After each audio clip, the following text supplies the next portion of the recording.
মামনি ৰয়ছন গোস্বামী স্মৃতি ৰক্ষা সমিতি আমৰাংগা বৰিহাটৰ সৌজন্যত মামনি ৰয়ছম গোস্বামীৰ চতুৰ্দশ সংখ্যক মৃত্যুতিথি উদযাপন। আজি বিশিষ্ট সাহিত্যিক ডক্টৰ মামনি ৰয়ছম গোস্বামীৰ চতুৰ্দশ সংখ্যক মৃত্যুতিথি। সেই উপলক্ষে তেখেতৰ উপজা গাঁও আমৰাংগা বৰিহাটত তেখেতৰ সপোনৰ চিকিৎসালয় উমাকান্ত আৰু চন্দ্ৰকান্ত গোস্বামী প্ৰাথমিক স্বাস্থ্য কেন্দ্ৰতো আয়োজন কৰা হৈছে চতুৰ্দশ সংখ্যক মৃত্যুতিথি। ৰাতিপুৱা পতাকা উত্তোলনৰ কাৰ্যসূচীৰ শুভাৰম্ভ কৰা হয়। তাৰ পিছত তেখেতৰ প্ৰতিমূৰ্তিত মাল্যাৰ্পণ আৰু শ্ৰদ্ধাঞ্জলি জ্ঞাপন কৰা হয়। পৰৱৰ্তী কাৰ্যসূচী হিচাপে সৰ্বধৰ্মীয় প্ৰাৰ্থনা সভা মহিলাৰ নাম প্ৰসংগ কৰা হয়। মিৰ্জাৰ পৰা Samar Kalita report, Assam north east news live. পিছতে 2012 চনতে আমি স্মৃতি ৰক্ষা সমিতি গঠন কৰি প্ৰতিটো বছৰতে বাইদেউৰ জন্মদিনটো আৰু আমি মৃত্যুতিথিটো পালন কৰি আহিছোঁ।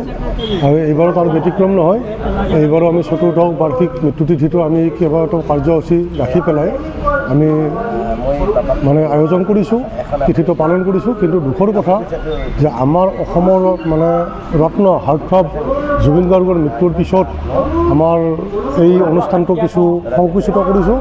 আৰু আমাৰ ইয়াৰে প্ৰতিষ্ঠাপক সভাপতি মামনি ৰয়ছম গোস্বামী স্মৃতি ৰক্ষা সমিতিৰ প্ৰতিষ্ঠাপক সভাপতি তথা আমাৰ এই ডিছপেঞ্চাৰীৰে প্ৰতিষ্ঠাপক মেনেজিং কমিটিৰ প্ৰতিষ্ঠাপক সভাপতি জয়ন্ত গোস্বামী অলপতে আমাৰ মাজৰ পৰা হেৰাই গ'ল। আৰু আমাৰ স্মৃতি ৰক্ষা সমিতিৰ কাৰ্যকৰী সভাপতি দীপক দাস ডাঙৰীয়া আমাৰ মাজৰ পৰা হেৰাই গ'ল।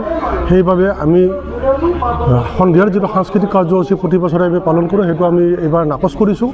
আমি ৰাতিপুৱাৰ পৰা পতাকা উত্তোলন, শ্ৰদ্ধাঞ্জলি প্ৰদান আৰু আমাৰ মহিলাৰ নাম প্ৰদৰ্শন আৰু সৰ্বধৰ্ম প্ৰাৰ্থনাকে আদি কৰি আমি সন্ধিয়া বন্তি প্ৰজ্বলন কাৰ্যসূচীটো ৰাখিছোঁ। এই বছৰ আমি অনুষ্ঠিতভাৱে গ্ৰহণ কৰিছোঁ।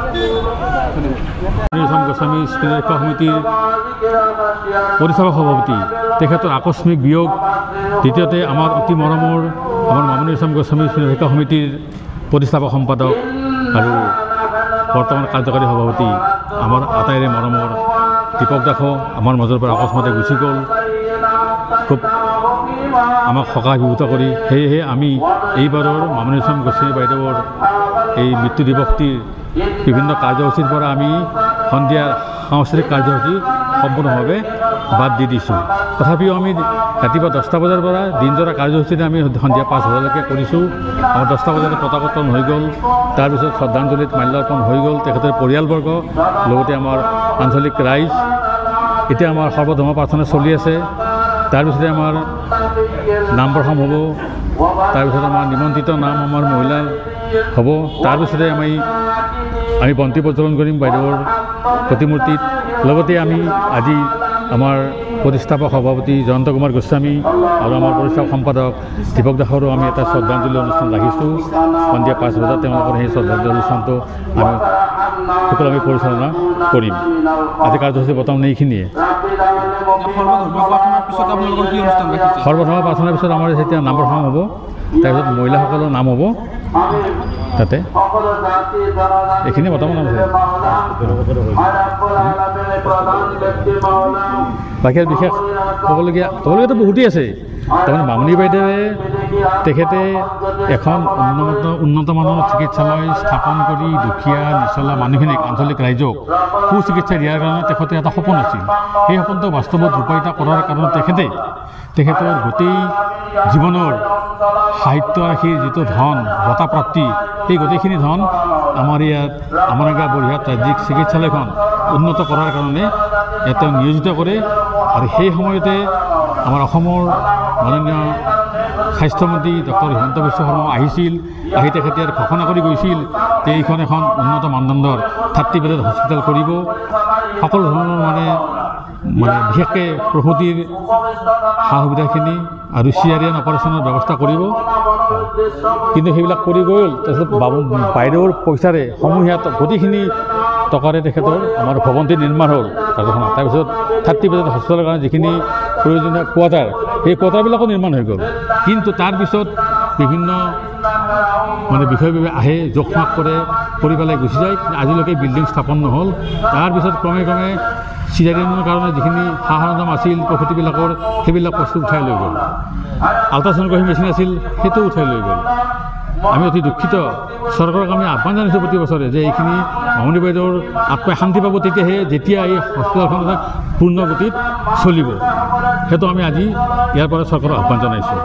বৰ্তমান চিকিৎসকৰ অভাৱ হৈ আছে। চিকিৎসকৰ অভাৱ আছে। এতিয়া আমাৰ ইয়াত স্থায়ীভাৱে কোৱাৰ্টাৰত থকাকৈ আমাক এটা 24 আৱাৰ্ছ ডক্টৰ লাগে। কিন্তু এটা ডক্টৰ আছে পাৰ্ট টাইম MBBS ডক্টৰ 2জন আছে, এজনে 3 দিন এজনে 3 দিন, আৰু আয়ুৰ্বেদিক ডক্টৰ আছে 2গৰাকী। গতিকে আমি দাবী কৰিছোঁ যে আমাক এজন MBBS ডাক্তৰ স্থায়ীভাৱে লাগে, তেখেতে কোৱাৰ্টাৰত থাকিব লাগিব, সেইটো আমি আশা কৰিছোঁ। বাইদেৱে হস্পিটেলৰ ক্ষেত্ৰত যেনেকৈ ভাবিছিল হস্পিটেলখন তেনেকুৱা হ'ব নাই, একো নহ'ল, একো নহ'ল নেকি? সম্পূৰ্ণ একোৱেই হোৱা নাই। বাইদেউৰ সপোনটো বাস্তৱত ৰূপায়িত কৰাৰ কাৰণে যিখিনি তেওঁ চেষ্টা কৰিছিল, সেই সময়ত আমাৰ পৰিচালনা সমিতিৰ গোটেইবিলাকে লগ লাগি যেনেকৈ আগবাঢ়িছিল, চৰকাৰে সহযোগ কৰিছিল প্ৰথম অৱস্থাত, কিন্তু এতিয়া চৰকাৰৰ কোনো সহযোগ নাই। গতিকে বাইদেউৰ সপোন কোনো পধ্যেই বাস্তৱত ৰূপায়িত হোৱা নাই। সেইকাৰণে আমি দুখিত সেইটোৰ কাৰণে। এতিয়া চৰকাৰৰ উদ্দেশ্যে কি ক'ব হস্পিটেলখনৰ ক্ষেত্ৰত? চৰকাৰৰ উদ্দেশ্যে আমি